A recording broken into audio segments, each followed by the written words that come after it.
حسبي ربي جل الله ما في قلبي غير الله نور محمد صلى الله لا إله إلا الله. நான் என்ன சொல்லுவேன் நண்பர்களே, விருதாச்சலம்னு இங்க ஒரு ஊர் இருக்கு. நான் தப்லீகில் போயிருந்த காலத்துல ஃபஜர் தொழுதுட்டு ஒரு 7 பேருக்கு பயானிச்சு. 7 பேர் தான் உட்காந்துருக்கிறாங்க. தாங்கிச்சு எதிர்க்க மணி 7, 7:30 ஆயிடுச்சு. பக்கீர் சார் இருக்கிறாங்க, தாயரா வச்சுக்கிட்டு அவருடைய தொழில் அது. எப்படா விடியுன்னு பார்ப்பான். அவன் விடிஞ்சிச்சு. அவன் வந்துட்டான் அந்த வீட்டு எதிர் வீட்டு வாசல், பள்ளிவாசல் ஏத்த வீட்டு வாசல். அவன் தாயரா அடிக்கிறான். என்ன சொல்றான் அவன்? சேடோ நான் ஹம்மி ஆக்கே, ஓய் மக்களே எங்களை துன்புறுத்தாதீர்கள், என்ன நோவினை செய்யாதீர்கள், கஹதுங்கா முஹம்மத் சே, முஹம்மது கூப்பிட்டு சொல்லி. அன்பர்களே, நான் உட்கார்ந்து அந்த பேரை கேட்டோன்னு அப்படி பாஞ்சனங்களை 7 பேரை தாண்டி அந்த பக்கம் வந்துட்டு, அல்லாஹு அக்பர், அவ்வளவு பெரிய மனுஷனுமாய் போயிருக்கிறான். மனிதர்களே, மனுகுலத்தார்களே, என்ன நோவினை செய்யாதீங்க, கஹதுங்கா முஹம்மத் சே, ரசூலுல்லாஹ் கூப்பிட்டு சொல்லிவிடுவாங்க. ஏன்னா அவன் நல்லா, அவன் கடைசியில கேட்டேன், ஏப்பா நீ என்ன சொன்னேன்? ஒருத்தர் எழுதி கொடுத்தாரு அதை ஒப்பிக்கிறேன், ஒருத்தர் எழுதி கொடுத்தாரு அதை நான் சொல்றேன். விளங்குச்சிங்களா? ஆக அன்பர்களே, நான் விளங்க இல்லை, நான் சொன்ன உதாரணத்தை வச்சு பாருங்க. நீங்க அனுமதி கேட்பீங்களா? இல்லம்மா, யாராச்சும் உங்க வாப்பாவை பேசினா, உம்மாவை பேசினா, உங்க ஷேഖை பேசினா, உஸ்தாத பேசினா, என் ஷேഖை திட்டுற சர்க்கார் என்ன சொல்றீங்க, நீங்க அனுமதி கொடுக்குறீங்களா? அவர் என்ன சொல்றார்? மானங்கட்ட பேர்ல அனுமதி கேட்டு நிக்கிறேன். அனுமதி கேட்கிற இடமே இல்லைங்களே. ரோஷன் ஒண்ணு இருக்கு பாருங்க நண்பர்களே, அது செயல்பட வச்சு. நண்பர்களே, இந்த உதாரணத்தை நீங்க அல்லாஹ்வுக்கு வைக்க கூடாது. அல்லாஹ்வுக்கு உதாரணம் சொல்ல லைஸ கமித்லி ஷைன் எக் தரஃபான்னு சொல்லுவாங்க. உங்களை விளங்குறதுக்காக சொல்லுவார். தான் ரசூலை நோவினை செய்யும்போது அல்லாஹ் எப்படி சும்மா? ஏன்னா அது ஒரு புதிராவே இருக்கு. தான் ரசூல மக்கள் பல்லையும் உடைச்சு விட்டாங்க, நெத்தியும் காயம் ஆயிடுச்சு, பாதையிலும் முள்ள பறத்துறாங்க, நபிய வாயில வந்து இப்படி பேசுறாங்க. நண்பர்களே, குப்பைகளை மேல கொட்டி விட்டாங்க. காபத்துல்லாஹ்ல தொழுதார்கள், ஒட்டகையை அறுத்து அந்த ஒட்டகைக்குள்ள நஜீஸை எடுத்து முதுகுல வச்சு ஃபாத்திமா நாயகம் வந்து தாறுமாற பேசிவிட்டாங்க. ரசூலுல்லாஹ் சமாதானப்படுத்தி அழைத்து கொண்டு சென்றார்கள். நண்பர்களே, இப்படியெல்லாம் செய்ய பார்த்து அல்லாஹ் சும்மா எப்படி இருந்தான்? அதான் கேள்வி. அந்த கேள்விக்கு தான் நாதாக்கள் பதில் எழுதியிருக்கிறாங்க. அந்த ரசூலுடைய திருவுள்ளத்தை அல்லாஹ் பார்க்கிறான். உம்மத்து செய்யற கஷ்டம் நபிக்கு பெருசா? அந்த நபிக்கு நோவினை கொடுத்த உம்மத்துக்கு நான் அதாபு கொடுப்பேன், தண்டனை கொடுப்பேன். அது நபியுடைய கல்வை ரொம்ப சங்கடப்படுத்துமா? அப்ப நபியுடைய கல்வை எது ரொம்ப சங்கடப்படுத்தும்? உம்மத்து கொடுக்கிற கஷ்டத்தை நபியுடைய உள்ளம் தாங்கிக்குமா? உம்மத்து தனக்கு தொல்லை கொடுத்ததற்காக அல்லாஹ்வுடைய தண்டனைக்கு ஆளாகிவிட்டால் அந்த நபியுடைய கல்வு தாங்க.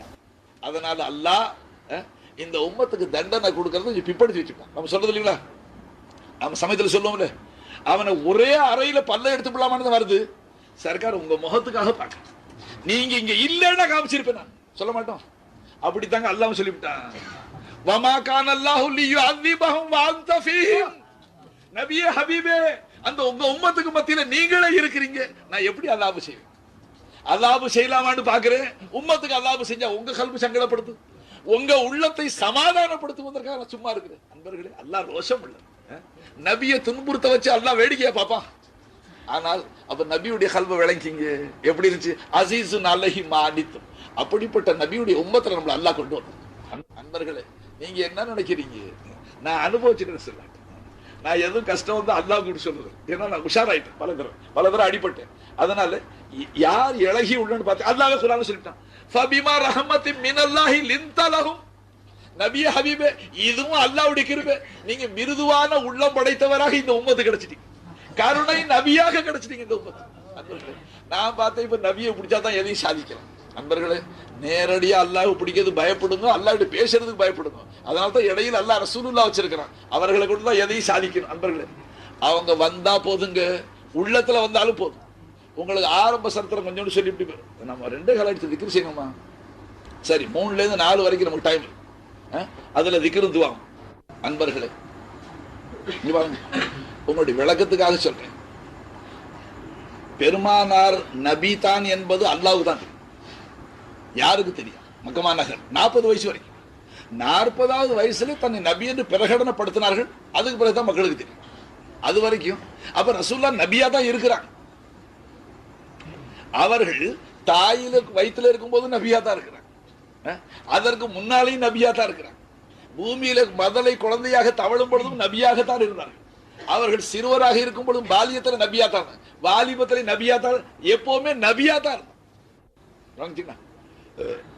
தெரியாம சில பேர் சொல்லிவிட்டாங்க 40வது வயசுல நுபுவத்து வந்துச்சு. 40 வயதை நபி அவர்கள் எட்டியவுடன் அவர்களுக்கு அல்லாஹ் நபி பட்டத்தை சூட்டினான், நபியாக ஆனார்கள். இன்னுமே அப்படி சொல்லாது. பெருமானார் ஸல்லல்லாஹு அலைஹி வஸல்லம் இந்த உலகுக்கு வருவதற்கு முன்பாகவும் நபியாகத்தான் இருந்தார்கள். அவர்கள் இப்பொழுதும் நபியாகத்தான் இருக்கிறார்கள். அல்லாஹு தஆலா வணக்கத்துக்கு பாத்திரமானவனாக இருக்கிறானா? இருந்தானா? இருக்கிறான். எதுவரைக்கும் அல்லாஹ் வணக்கத்துக்குரியவனாக இருப்பானோ அதுவரைக்கும் நபி முகமது ரசூலுல்லாவாக இருப்பார்கள். ரசூலுல்லாவாக முகமது ஸல்லல்லாஹு அலைஹி வஸல்லம் திருத்தூதராக ஒரு வினாடிக்கு இல்லாவிட்டால் அல்லாஹ் வணக்கத்துக்குரியவனாக இருக்கவே முடியாது. இது சூஃபியாக்களுடைய தீர்ப்பு. ஏன்? தோஹஃபய ரிசாலத், ரிசாலத்துடைய காணிக்கை உலூஹியத். உலூஹியத் தேவைகளை பூர்த்தி செய்வன் அல்லாஹ்வை தவிர யாரும் இல்லை என்ற இந்த உண்மை இந்த பூவுலகில் நிலைத்து நிற்க வேண்டுமானால் இதை கொண்டு வந்த அந்த ரசூல், இதை வஹி மூலமாக பெற்ற ரசூல் இருந்தே ஆக வேண்டும். ரசூலுல்லாஹ் இருக்கிறாங்க. அவங்க என்ன செஞ்சாங்க? இருக்கிறாங்க சர்க்கார். தாங்களை புனிதமிக்க ரவுதாவில் வச்சுக்கிட்டு ஆயிரக்கணக்கான சூரத்து ஆங்காங்கே குலாம்கள், அடிமைகள் சர்க்கார் அடிமைகள் மூலமாக சேவைகளை செஞ்சுட்டு இருக்கிறாங்க. அதே உலூஹியத்தை சர்க்கார் தான் விளக்கிக்கிட்டே இருக்கிறாங்க. நுபுவத்தோட வேற யார் செய்ய? யூஹா இலையா அன்னமா இலாஹுக்கும் இலாஹு வாஹித். அல்லாஹ் தான் இலா, அவரை தவிர யாரும் இலா இல்லை. இது நபிக்கு தான் வஹி செய்வான். அந்த நபியுடைய திருவுள்ளத்திலிருந்து அவர்களுடைய அடிமைகளுக்கு சில பேருக்கு இல்லாமல வரும். நபியுடைய கல்புல தான் வரும். அது ஏ மய மதீனே சே மங்காயி ஜாத்தி. மயன்னா இந்த இர்ஃபானுக்கு திருக்கலிமாவுடைய தத்துவார்த்தங்களுக்கு பேர் மய. மய ये मैं मदीने से मंगाई जाती है और सीनों में छुपाई जाती है. அது நெஞ்சங்கள் அல்ல. பியாலோ से नहीं नजरों से पिलाई जाती है. இது கோப்பையில ஊத்தி கொடுக்கிறது இல்ல, ஷைக் கண்ணால உள்ளத்துல சொருவு. ஷைக்குடைய பார்வையில நீங்க வந்துட்டா ஷைக் உங்களை பார்த்து பார்த்து பார்த்து பார்த்து மௌலா தஆலா உங்களுடைய கல்புகள்ல ஷைக் குடியிருக்க வச்சிருக்கான். அதனால தான் ஷைக்குடைய பார்வையில இருக்கும். நாதாக்கள் என்ன எழுதிட்டாங்க? சுர்மயே அஹ்லே நஸர்மன். சுர்மை அஹ்லே நஸர்னா ஹக்கை தரிசிக்கக்கூடிய மகான்கள். ஹக்கை தரிசிக்கக்கூடியவர்களுடைய கண்ணுக்கு நீ சுர்மாவா அப்படின்னா அர்த்தம் உன்னை எரிச்சு சாம்பலாக்கி அவர் கண்ணில் தீட்டிடுமா? அது அல்ல. எப்படி சுர்மா கண்ணிலேயே இருக்குமோ அப்படி நீ சதா ஷைக்குடைய பார்வையில் இருக்கு. சுர்மையே அஹ்லே நஸர்மன் ஹோ கிசி கி ஹாக்கே பா. அவர் கண்ணுக்கு சுர்மாவாயிரு, அவர் காலில் ஒட்டி இருக்கிற புழுதியாயிரு. அப்போ அல்லாஹ் கிடைப்பான்னு எழுதிட்டாங்க. அன்பர்களே, பெருமானார் இப்பூலகுக்கு வந்த சில சரித்திரங்களை சொல்ல, ஆரம்ப சரித்திரத்தை வரலாறு ஞாபகப்படுத்த கேட்டேன். அதை நான் என்ன விளக்குவேன்? சின்ன வாயால விளக்குறது எனக்கு கூச்சமாவும் இருக்கு, பயமாவும். ஏதாகிலும் அந்த நபியுடைய அந்தஸ்தை குறைச்சு பேசிடுவோமோ, அந்த நபியுடைய அந்தஸ்து குறைத்து பேசிடுவோம் பயமா இருக்கு. அன்பர்களே, பெருமானார் ஹஜரத் அப்துல் முத்தலிப் காபாவுடைய முத்தவல்லி அவர்களுக்கு பேர பிள்ளை தான் பெருமானார் ஸல்லல்லாஹு அலைஹி வஸல்லம். பெருமானாருடைய வாப்பா பேர் அப்துல்லா, அவங்க வாப்பா பேர் அப்துல் முத்தலிப், காபாவுடைய முத்தவல்லியா இருக்கிறாங்க. அவர்கள் சொல்லுகிறார்கள், சொன்னதாக எடுத்துக்கிட்டாங்க நாதாக்கள் நல்லடியார். அவங்க என்ன சொல்றாங்க? என்னுடைய மகனார் அப்துல்லாவுக்கு ஆண் மகனார் பிறந்தார்கள் என்ற செய்தி வந்துச்சு. நான் அது சமயம் காபத்துல்லாவை பார்த்தேன். ஆமீன் அம்மாவுடைய வீட்டை நோக்கி காபா சாய்ந்து மறுபடியும் எழுந்து படிச்சு பாருங்க. ஆயிரக்கணக்கான அவுலியாக்கள் எழுதியிருக்கிறாங்க. அந்த ரிவாயத்தை கபூல் செஞ்சுக்கிட்டு அந்த ரிவாயத்து அப்படி சொல்லி சொல்லி பிறகு சஹாபாக்கள் ஏற்று இன்று நம் வரைக்கும் வந்தது. என்ன சொல்ற? அப்துல் முத்தலிப் என்னுடைய மகனார் அப்துல்லாவுக்கு ஆமீன் அம்மாவுக்கு முஹம்மது ஸல்லல்லாஹு அலைஹி வஸல்லம் பிறந்தார்கள் என்கிற செய்தி எனக்கு காபாவுக்கு வந்துச்சு. நான் காபாவை கவனித்தேன். பெருமானார் பிறந்த அந்த வீட்டை நோக்கி காபத்துல்லா சுத்தமாக சாய்ந்து மறுபடியும் எழுந்து நின்று அது எழுதிட்டு எழுதுறாங்க. ஏன் சாஞ்சிச்சா? அந்த காபாவுக்கும் தெரிந்து விட்டது, புத்துகான்களை விட்டு என்னை சுத்தப்படுத்தக்கூடிய நபி உதயமாகி விட்டார் என்று காபாவுக்கு தெரிஞ்சு. வா சுப்ஹானல்லாஹ், என்ன எழுதிட்டு போயிட்டாங்க. காபாவுக்கு தெரிஞ்சு போச்சு. அன்பர்களே, பெருமானார் பிறந்தார்கள். நம்ம ஊர்ல எல்லாம் குழந்தைகள் பிறக்குது இல்லைங்களா? பெருமானார்கள் எப்படி பிறந்தார்கள் யாருக்குமே தெரியும். எப்படி பிறந்தாங்க ஆமீன் அம்மாவுக்கு தெரியும். பெருமானார் ஆமினம்மாவுடைய வயிற்றுல தான் இருந்தார்கள். அவர்களை பூவுலகு வந்தார்களே, அது எப்படி வந்தார்கள்? அது அல்லாஹ்வுக்கு கிடைச்ச ரசூலுக்கு பிறந்தார்கள். ஆமினம்மா சொல்றாங்க, ரசூல்லா பிறந்தார்கள், என் வயிற்றை விட்டு வெளியேறினார்கள், என் ஊடெல்லாம் ஜோதிமயமாச்சு. கிஸ்ராவுடைய கோட்டையை பார்த்தேன். அந்த ஜோதியில கிஸ்ராவுடைய கோட்டையை பார்த்தேன். கிஸ்ராங்கிறது எது? ரோமா, பாரிஸ், இதுமா ஈரான். கைசரோ கிஸ்ரா, கிஸ்ராங்கிறது ஈரான். விளங்குச்சுங்களா? மக்கமா நகர் எங்க இருக்கு, ஈரான் எங்க இருக்கு? அந்த நபியுடைய ஒளிவுல ஜோதியில அப்போ ஆமினம்மாவுக்கு தெரியல நபின்னு. ஏதோ ஒரு ஆச்சரியமான குழந்தைன்னு நினைச்சுக்கிட்டேன். அன்பர்களே, நான் ஒன்னா சொன்னா நாள் ஆயிடுங்க. அங்கிருந்து மக்கமா நகர் பழக்கம், மக்காவில பழக்கம். மக்கமா நகர்ல அரபியர்கள் குழந்தை பெற்றால் அந்த தாய் பால் ஊட்ட மாட்டார், செவிலி தாயை கொண்டு தான் பால் ஊட்டுவார்கள். இது அவங்களுடைய பழக்கம். அப்ப சுத்து வட்டாரங்களில் இருந்து செவிலி தாய்கள் வந்து சீமான்கள் விட்டு பிள்ளைகளை கொண்டு போய் வளர்த்து பால் ஊட்டி திரும்ப கொண்டாந்து கொண்டு அந்த பிள்ளைக்கு சொந்தக்காரர்கள் பரிசு பெறுவார்கள். இது மக்கமா நகர் பழக்கம். அந்த பழக்கப்படி அந்த சீசன்ல வருவார்கள் குழந்தைகளை கொண்டு போறதுக்காக. ஒரு சீசன்ல எல்லோரும் வந்தார்கள். சீமான்கள் விட்டு பிள்ளைகளை எல்லாம் எடுத்து கொண்டு சென்றார்கள் வளர்ப்பதற்கு.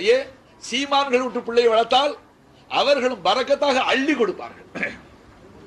அன்பர்களே, இருலோக ரட்சகர் ஸல்லல்லாஹு அலைஹி வஸல்லம் அவர்களை வாங்குவதற்காக வந்த ஜமாஅத்திலே பெருமானாருக்கு பால் ஊட்டிய அந்த தாய், செவிலி தாய் ஹலீமத்து சாதியா நாயகம், அவர்களும் அந்த கூட்டத்தார்கள் வந்தார்கள்.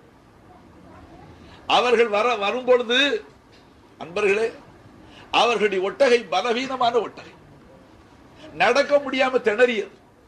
கூட போகக்கூடிய கூட்டத்தார்கள் ஏசுற மாதிரி ஆயிடுச்சு. ஒன்னால நாங்க எல்லாம் சேர்ந்து மெதுவா போக வேண்டியதா இருக்கு. சீக்கிரமா மக்காவுக்கு போய் நல்ல நல்ல குழந்தைகள் எடுத்துட்டு வரணும்.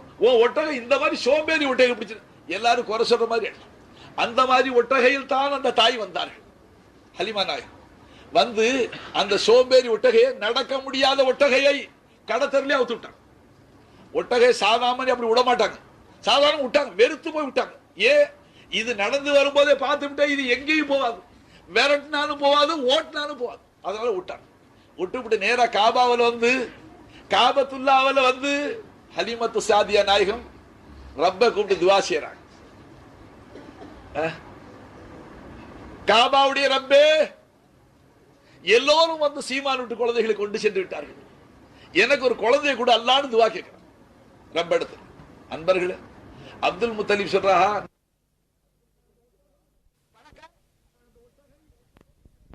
அந்த ஒட்டகை எந்த வீட்டிலே அந்த குழந்தை, ஆமினம்மா வீட்டுல குழந்தையை வாங்கினார்கள் ஹலிமா நாயகம், அந்த வீட்டு வாசலில் ஒட்டகை முன்னால படுத்து தலையை வாசலில் வைத்து எழுதிட்டு எழுதுறாங்க. அந்த ஒட்டகைக்கு தெரிஞ்சு போச்சான். என்ன தெரிஞ்சு போச்சு? ரசூல், இருலோக ரட்சகர் பெருமானார் அவர்கள் இந்த வீட்டில தான் இருக்கிறார்கள், ரசூலுல்லாஹ்வுக்கு தெரிஞ்சு போச்சு. ஆனா முனாஃபிக் இந்த வஹாபிக்கு நஜாத்துக்காரனுக்கு தெரியும், ரசூல் அந்த ஒட்டகைக்கு தெரிஞ்சு போச்சு. நண்பர்களே, சரித்திரம் படிச்சு பாருங்க. கடத்தெருவில் விட்டு விட்டார்கள். இந்த சோம்பேறி ஒட்டகை வேணாம், வேற ஒட்டகை வாடகைக்கு அமர்த்தியாக போகலாம். குழந்தையை தூக்கி கொண்டு வந்தால் தெருவில் படுத்து வாசல்ல தலையை வச்சிருக்க அந்த வீட்டுல. அந்த ஒட்டகைக்கு தெரிஞ்சு போச்சா ரசூலுல்லாஹ் இந்த வீட்டுல இருக்கு. உங்களுக்கு எனக்கு தெரியலன்னா என்ன செய்யறது? ரசூலுல்லாஹ் இருக்கிற இடம் நம்ம ரெண்டு பேருக்கு தெரியலன்னா யார் என்ன செய்யறது? ஆச்சு. குழந்தையை சுமந்தார்கள், புறப்பட்டார்கள். அன்பர்களே, அற்புத சக்தியிலே அந்த ஒட்டகை, அந்த நடக்க முடியாத தள்ளாடி ஒட்டகை இப்ப அவர்களை சுமந்து கொண்டு, அது யாருக்கும் கட்டுப்படாம, எவ்வளவு இழுத்து பிடிச்சாலும் கேட்காம மதீனா மக்காவுடைய கடத்தருவிலே வேகமாக போனா வியாபாரிகள் எல்லாம் சத்தம் போட்டாங்க. ஓய் ஹலீமாவே, ஒட்டகையை இழுத்து பிடிங்க, குழந்தைகள் வருது, போக்குவரத்து வருது, வண்டி வருது, ஏதாகிலும் ஆபத்தாயிடும், ஏன் இப்படி விடுறீங்க ஒட்டகை? ஹலீமா நாயகம் சொன்னாங்க, நான் என்ன செய்வேன்? இவங்களாங்க இழுத்து இழுத்து பிடிக்கிறேன், இந்த ஒட்டகை கட்டுப்பட இல்லை. அப்ப அவங்க கேட்டாங்க, போகும்போது ஒட்டகை கடத்தல போச்சு, நாங்க பார்த்தோமே, தள்ளி தள்ளி விட வேண்டியதா இருந்துச்சு. இப்ப இது அந்த ஒட்டகைய மாத்திக்கிட்டியா, சவாரிய மாத்தி கொண்டீர்களான்னு கேட்டாங்க, வாகனத்தை மாத்தி. அப்ப ஹலீமா நாயகம் சொல்றாங்க, வாகனத்தை மாற்ற இல்லை, வாகனத்தின் மீது இருக்கக்கூடிய மாறிவிட்டார். சவார் பதலா நீ, சவாரி பதிலி நீ, சவார் பதலா. இப்ப மேல இருக்கிறது இந்த அருமை குழந்தை மடியில வந்தோடனே இந்த வேகத்தை நான் பாக்குறேன். நண்பர்களே, எல்லோருக்கும் முன்பாக மக்கா அவங்க அந்த ஹனிமத் சஜனா எங்க இருந்தா பனுசார் அவங்க ஊருக்கு வந்து சேர்ந்துச்சு. வந்த களைப்புல குழந்தையும் பசி தானும் பட்டினி. சரித்திரம் படிச்சு பாருங்க. அந்த நபியை நாம் ஈமான் கொண்டு நண்பர்களே. வந்தவொடனே கணவன் சொன்னார்கள், தன் புருஷன் சொன்னாங்க, பிரயாண களைப்பு தாங்கல, பசி வாட்டுது, குழந்தைக்கு வேணும், கொஞ்சம் ஆட்டுல பால் கறந்துடுவாங்க, நம்ம ஆட்டுல கொஞ்சம் பால் கறங்கன்னு சொன்னாங்க. அவ சொன்னா, ஹலிமா நம்ம ஆட்டுல எதுல பால் வருது, நீ தான் பாத்தியே, வருஷ கணக்கில் காம்பை இழுத்து பார்த்தாச்சு, எதுலயாச்சும் பால் சுரந்துச்சா, நம்ம ஆட்டுல பால் கறக்க சொல்லி ஹலிமா. அப்ப ஹலிமா நாங்க சொன்னாங்க, இல்ல இப்ப இந்த ரஹமத்தான குழந்தை நம்ம வீட்டுக்கு வந்திருக்கு, கட்டாயம் ஒரு மாறுதல் இருக்கும். நான் வரும்போது ஒட்டகையில மாறுதலை பார்த்தேன், இப்ப ஆட்டுலையும் இருக்கும், பாலை கறங்கன்னு சொன்னார். அவர் புடிச்சு ஒரு ஆட்டு மடியில பாலை கறந்தால் அந்த காம்பு சுரந்து பால் வடிஞ்சிச்சு. அவர் சொல்றாரு, அலிமா இந்த பாத்திரம் ரொம்பி போச்சு, வேற பாத்திரம் அதையும் நிரம்பி போச்சு. அலிமா கதை கேட்கிற மாதிரி கேட்கணும், ஈமானோட கேட்கணும். யார் வந்திருக்கிறா? சர்வம் அவனுடைய உஜூதை கொண்டு இருக்கின்ற காற்ற நபி வந்திருக்கிறார். அன்பர்களே, அலிமா இந்த பாத்திரம் ரொம்பி போச்சு, இன்னொரு பாத்திரம் கொடுக்கும். அன்பர்களே சொன்னார்கள், அந்த வீட்டிலிருந்து எல்லா பாத்திரங்களும் பாலால் நிரம்பி, இன்னும் அந்த காம்பு வத்தையிலே மடி சுருங்கை. அப்பதான் ஹலிமா நாயகத்துக்கு தெரிஞ்சிட்டு அல்லாஹ் நமக்கு வாழ்வே கொடுத்துட்டாங்க. யாரு இன்னும் தங்களை நபி என்று பிரகடனப்படுத்த இல்லை, மதலை குழந்தையாகத்தான் இருக்கிறார்கள், ஆனாலும் நபியாக இருக்கிறார்கள். அவர்கள் வந்தவுடனே ஒட்டகையுடைய வேகத்தை பாத்தீங்க, ஹலிமா நாயகத்துக்கு பரகத்தை பாத்தீங்க. இப்ப சரித்திரம் சொன்னா நிலவும். இந்த பெருமானாருடைய அந்த நுபுவத்துக்கு பிறகு ஒரு சம்பவம், நபி என்று தங்களை வெளிப்படுத்துற பிறகு ஒரு நாள் சர்க்கார் ஜும்மாவில் பள்ளியில இருந்தாங்க, ஜும்மா பள்ளியில் ஒரு காட்டரபி ஓடி வந்தாங்க. சொன்னார், நபியே என்னுடைய ஒட்டகம் மூக்கலாங்கயிறு அறுத்து போச்சு, ஒட்டகை மூக்கலாங்கயிறு அறுத்து போச்சு, இப்ப கட்டுப்பட மாட்டேங்குது நபியே, அதை கட்டுப்படுத்துறது என்ன உபாயம் தெரியல, நான் பரைசானா இருக்கிறேன்னு சொன்னார். சர்க்கார் சொன்னாங்க, அலியே எழுந்து வருவீராக, அலியே நீங்க துணைக்கு வாங்க, இவருடைய ஒட்டக மூக்கலாங்கயிறு அறுத்துக்குச்சா, கட்டுப்பட மாட்டேங்குதா, நாம போய் கவனிப்போம்னு சொன்னாங்க. அன்பர்களே புறப்பட்டு வந்தார்கள். அவரை கேட்டாங்க, உன் ஒட்டகம் எங்க நிக்குது?